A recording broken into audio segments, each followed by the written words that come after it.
Regular bale ಸಿಗೋದು ಅಷ್ಟು ಸುಲಭನಾ ಅನ್ನುವಂತಹ ಪ್ರಶ್ನೆ ಇದೆ.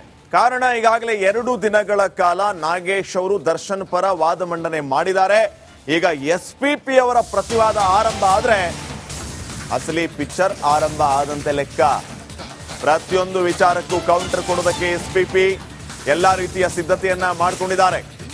ಮೊದಲು ಕೂಡ ಯಾವ ರೀತಿ ಎಲ್ಲ ವಿಚಾರಗಳಿಗೆ ಆಕ್ಷೇಪವನ್ನ ಸಲ್ಲಿಸಿದ್ರು, ಪಿನ್ ಟು ಪಿನ್ ಕೌಂಟರ್ ಕೊಟ್ಟಿದ್ರು, ತಮಗೆಲ್ಲ ಗೊತ್ತಿರೋ ವಿಚಾರವೇ. ಈಗ ಎಸ್ಪಿಪಿ ಅವರು ನಾಗೇಶ್ ಅವರ ವಾದಕ್ಕೆ ಪ್ರತಿವಾದವನ್ನ ಮಂಡಿಸೋದಕ್ಕೆ ಎಲ್ಲಾ ರೀತಿಯ ಸಿದ್ಧತೆ ಮಾಡಿಕೊಂಡಿದ್ದಾರೆ. ಪೊಲೀಸ್ ತನಿಖೆ, ಸಾಕ್ಷ್ಯಗಳ ಬಗ್ಗೆ ಸಾಲು ಸಾಲು ಶಂಕೆ. ದರ್ಶನ್ ಜೊತೆ ಇನ್ನೂ 5 ಆರೋಪಿಗಳಿಂದ ಬೇಲ್ಗೆ ಅರ್ಜಿ ಸಲ್ಲಿಸಲಾಗಿದೆ. ಹೈಕೋರ್ಟ್ ಏಕಸದಸ್ಯ ಪೀಠದಲ್ಲಿ ವಿಚಾರಣೆ ನಡೀತಾ ಇದೆ. ಈಗ 2 ಆರೋಪಿಗಳ ವಕೀಲರಿಂದ ಮಾತ್ರ ವಾದ ಮಂಡನೆಯಾಗಿದೆ. ಡಿಸೆಂಬರ್ 3ಕ್ಕೆ ವಿಚಾರಣೆಯನ್ನ ಜಡ್ಜ್ ಮುಂದೂಡಿದ್ದಾರೆ. ದರ್ಶನ್ ಮಧ್ಯಂತರ ಬೇಲ್ ಕೂಡ ರದ್ದಾಗುತ್ತಾ ಅನ್ನುವಂಥದ್ದು ಈ ಒಂದು ಅವಧಿಯಲ್ಲಿ ಎಸ್ಪಿಪಿ ಪ್ರಸನ್ನ ಕುಮಾರ್ ವಾದದ ಮೇಲೆ ಭವಿಷ್ಯ ನಿಂತಿದೆ.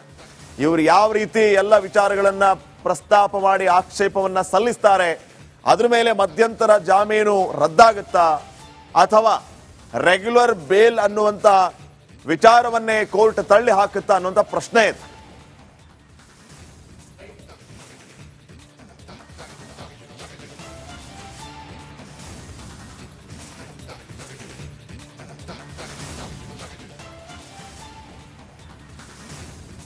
ಹಾಗಾದ್ರೆ ಸದ್ಯಕ್ಕೆ ಈ ಎಲ್ಲಾ ವಿಚಾರಗಳನ್ನ ನಾವು ರೀಕಾಲ್ ಮಾಡ್ಕೊಳ್ಳೋದಾದ್ರೆ ಇಲ್ಲಿವರೆಗೂ ದರ್ಶನ್ ಪರ ವಕೀಲರಾಗಿರುವಂತಹ ಸಿ.ವಿ. ನಾಗೇಶ್ ಅವರು ಯಾವ ರೀತಿ ಪ್ರಬಲ ವಾದ ಮಂಡನೆಯನ್ನ ಮಾಡಿದ್ರು, ಅವರ ವಾದದಲ್ಲಿ ಯಾವೆಲ್ಲ ವಿಚಾರಗಳನ್ನ ಉಲ್ಲೇಖ ಮಾಡಿದ್ರು ಅನ್ನೋದನ್ನ ನಾವು ಫಾಸ್ಟ್ ಆಗಿ ನೋಡ್ತಾ ಹೋಗೋಣ. ಮುಖ್ಯವಾಗಿ ಮೊದಲೇದು, ರೇಣುಕಸ್ವಾಮಿ ಕಿಡ್ನಾಪ್ ಆಗಿಯೇ ಇಲ್ಲ ಅನ್ನುವಂತಹ ಪ್ರಬಲ ವಾದ ಸಿ.ವಿ. ನಾಗೇಶ್ ಅವರಿಂದ ಕೇಳಿ ಬಂತು.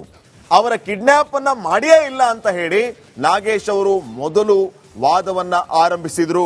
ಇದಕ್ಕೆ ಸಾಕ್ಷ್ಯವೇ ಇಲ್ಲ, ಅವ್ರು ಕಿಡ್ನಾಪ್ ಆಗಿದ್ದಾರೆ ಅನ್ನೋದಕ್ಕೆ ಸಾಕ್ಷ್ಯವೇ ಇಲ್ಲ, ಫಸ್ಟ್ ಆಫ್ ಆಲ್ ಅವರನ್ನ ಕಿಡ್ನಾಪ್ ಮಾಡಿಯೇ ಇಲ್ಲ ಅಂತ ಹೇಳಿದ್ರು. ಇನ್ನು ಬಾರ್ನಲ್ಲಿ ಎಣ್ಣೆ ಖರೀದಿಸಿ ರೇಣುಕಸ್ವಾಮಿಯೇ ಫೋನ್ ಪೇ ಮಾಡಿದ್ದಾರೆ. ಅವರನ್ನ ಹೊಡೆದು ಬಡದು ಬಲವಂತವಾಗಿ ಎಳ್ಕೊಂಡು ಬರೋದಾಗಿದ್ದಿದ್ರೆ ಅವ್ರು ಯಾಕೆ ಈ ರೀತಿಯ ಸಾಹಸಗಳಿಗೆ ಕೈ ಹಾಕ್ತಾ ಇದ್ರು ಅನ್ನುವಂತ ಪ್ರಶ್ನೆಯನ್ನ ಸಿ.ವಿ. ನಾಗೇಶ್ ಅವರು ಮಾಡ್ತಾ ಇದ್ದಾರೆ. ಇದರ ಜೊತೆಗೆ ಕೊಲೆಗೆ ಎಮ್ಮೆ ದನ ಓಡಿಸುವಂತಹ ದೊಣ್ಣೆ ಏನಿದೆ ಅದನ್ನ ಸೀಸ್ ಮಾಡಿದ್ದಾರೆ. ಆ ಸೀಸ್ ಮಾಡಿದ ದೊಣ್ಣೆನ ತೋರಿಸಿ ಹೇಳ್ತಾ ಇದ್ದಾರೆ ರೇಣುಕಸ್ವಾಮಿಯನ್ನ ಇದೇ ದೊಣ್ಣೆಯಿಂದ ಹೊಡೆದ್ರು ಅಂತ. ಇದು ಸಾಧ್ಯನಾ? ಊರುಗಳ ಕಡೆ ಇದನ್ನ ಎಮ್ಮೆ ಕೋಣಗಳನ್ನ ಓಡಿಸೋದಕ್ಕೆ ಬಳಸುವಂತ ದೊಣ್ಣೆ ಇದು ಅಂತಾನೂ ಕೂಡ ಅವರು ವಾದವನ್ನ ಮಂಡನೆ ಮಾಡಿದ್ರು. ಸುಳ್ಳು ಸುಳ್ಳು ಸಾಕ್ಷ್ಯ ಕ್ರಿಯೇಟ್ ಮಾಡಿದ್ದಾರೆ. ಸಾಕ್ಷಿಗಳ ಪ್ಲಾಂಟೇಶನ್ ಮಾಡುವಂತಹ ಕೆಲಸ ಪೊಲೀಸರಿಂದ ಆಗಿದೆ ಅನ್ನುವಂಥದ್ದು ಸ್ಪಷ್ಟವಾಗ್ತಾ ಇದೆ ಅಂತ ಸಿ.ವಿ. ನಾಗೇಶ್ ತಮ್ಮ ವಾದದಲ್ಲಿ ಹೇಳಿದ್ರು. ಇದರ ಜೊತೆಗೆ PSIಗೆ ಪ್ರದೋಷ್ ಕ್ರೈಮ್ ಸೀನ್ ನ ಫೋಟೋನ ಕಳಿಸಿಕೊಟ್ಟಿದ್ದಾರೆ.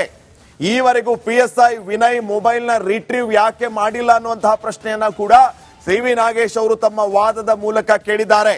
ಇದರ ಜೊತೆಗೆ 2 ಕೊಂಬೆಯ ಮೇಲೆ ರಕ್ತದ ಕಲೆ ಇತ್ತು ಅನ್ನುವಂಥದ್ದನ್ನ ಚಾರ್ಜ್ ಶೀಟ್ ನಲ್ಲಿ ಉಲ್ಲೇಖ ಮಾಡಿದ್ದಾರೆ. ಫೋಟೋಗಳನ್ನ ತೋರಿಸಿದ್ದಾರೆ. ಪಂಚನಾಮೆಯೂ ಕೂಡ ಅದೇ ರೀತಿಯಾಗಿದೆ. FSL ನಲ್ಲಿ ರಕ್ತದ ಕಲೆಯೇ ಇಲ್ಲ ಅಂತ ವರದಿ ಬಂದಿದೆ.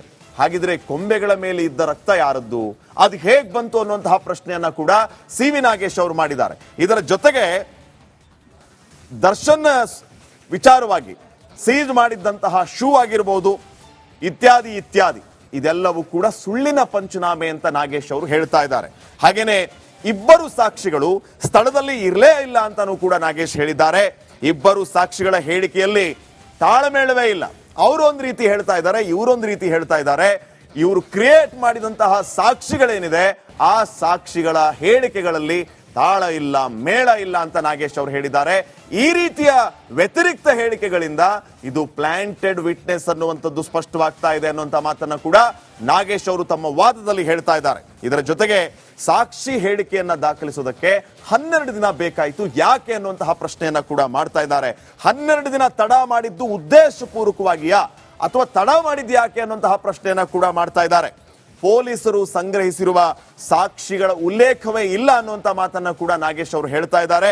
1300 ಪುಟಗಳ ಮುಂದುವರೆದ ಚಾರ್ಜ್ ಶೀಟ್ ಏನಿದೆ ಅಥವಾ ತನಿಖೆ ಏನಿದೆ ಆ ತನಿಖೆ ಏನೂ ಇಲ್ಲ, ಅದನ್ನ ಫ್ಯಾಬ್ರಿಕೇಟ್ ಮಾಡುವಂತಹ ಕೆಲಸವನ್ನ ಮಾಡಲಾಗಿದೆ.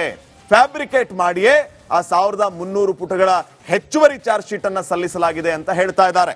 ಇದರ ಜೊತೆಗೆ ಕೇವಲ ಟವರ್ ಲೊಕೇಶನ್ ಡಂಪ್ ಬಗ್ಗೆ ತೋರಿಸಿದ್ದಾರೆ.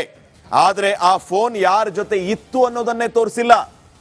ಟವರ್ ಲೊಕೇಶನ್ ಅನ್ನ ಅಲ್ಲಿ ಉಲ್ಲೇಖ ಮಾಡಿದ್ದಾರೆ, ಆದ್ರೆ ಫೋನ್ ಯಾರ ಜೊತೆ ಇತ್ತು ಅದ್ರ ಬಗ್ಗೆ ಯಾಕೆ ಚಾರ್ಜ್ ಶೀಟ್ ನಲ್ಲಿ ಉಲ್ಲೇಖ ಮಾಡಿಲ್ಲ?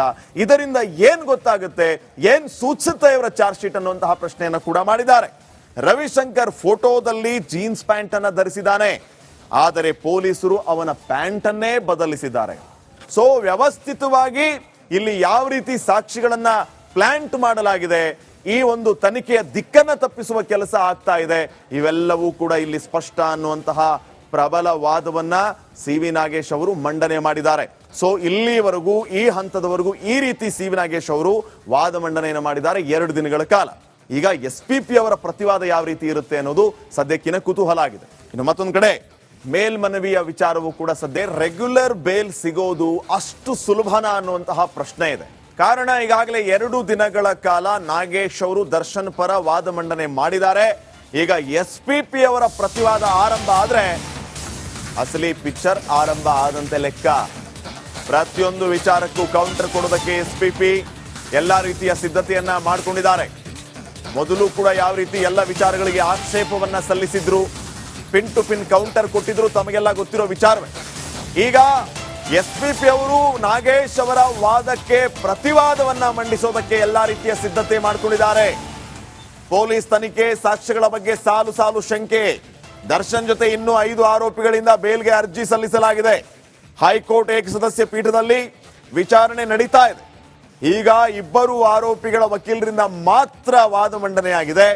ಡಿಸೆಂಬರ್ 3ಕ್ಕೆ ವಿಚಾರಣೆಯನ್ನ ಜಡ್ಜ್ ಮುಂದೂಡಿದ್ದಾರೆ. ದರ್ಶನ್ ಮಧ್ಯಂತರ ಬೇಲ್ ಕೂಡ ರದ್ದಾಗುತ್ತಾ ಅನ್ನುವಂಥದ್ದು ಈ ಒಂದು ಅವಧಿಯಲ್ಲಿ. ಎಸ್.ಪಿ.ಪಿ. ಪ್ರಸನ್ನ ಕುಮಾರ್ ವಾದದ ಮೇಲೆ ಭವಿಷ್ಯ ನಿಂತಿದೆ. ಇವರು ಯಾವ ರೀತಿ ಎಲ್ಲ ವಿಚಾರಗಳನ್ನ ಪ್ರಸ್ತಾಪ ಮಾಡಿ ಆಕ್ಷೇಪವನ್ನ ಸಲ್ಲಿಸ್ತಾರೆ, ಅದ್ರ ಮೇಲೆ ಮಧ್ಯಂತರ ಜಾಮೀನು ರದ್ದಾಗುತ್ತಾ ಅಥವಾ ರೆಗ್ಯುಲರ್ ಬೇಲ್ ಅನ್ನುವಂತ ವಿಚಾರವನ್ನೇ ಕೋರ್ಟ್ ತಳ್ಳಿ ಹಾಕುತ್ತಾ ಅನ್ನುವಂತ ಪ್ರಶ್ನೆ ಇದೆ.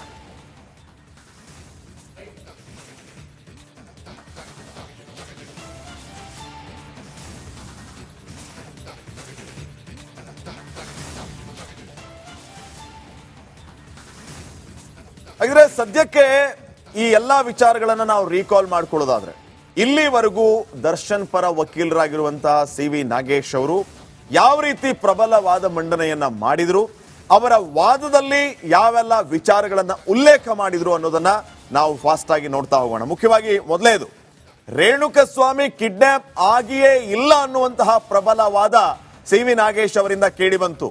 ಅವರ ಕಿಡ್ನಾಪ್ ಅನ್ನ ಮಾಡಿಯೇ ಇಲ್ಲ ಅಂತ ಹೇಳಿ ನಾಗೇಶ್ ಅವರು ಮೊದಲು ವಾದವನ್ನ ಆರಂಭಿಸಿದ್ರು. ಇದಕ್ಕೆ ಸಾಕ್ಷ್ಯವೇ ಇಲ್ಲ, ಅವ್ರು ಕಿಡ್ನಾಪ್ ಆಗಿದ್ದಾರೆ ಅನ್ನೋದಕ್ಕೆ ಸಾಕ್ಷ್ಯವೇ ಇಲ್ಲ, ಫಸ್ಟ್ ಆಫ್ ಆಲ್ ಅವರನ್ನ ಕಿಡ್ನಾಪ್ ಮಾಡಿಯೇ ಇಲ್ಲ ಅಂತ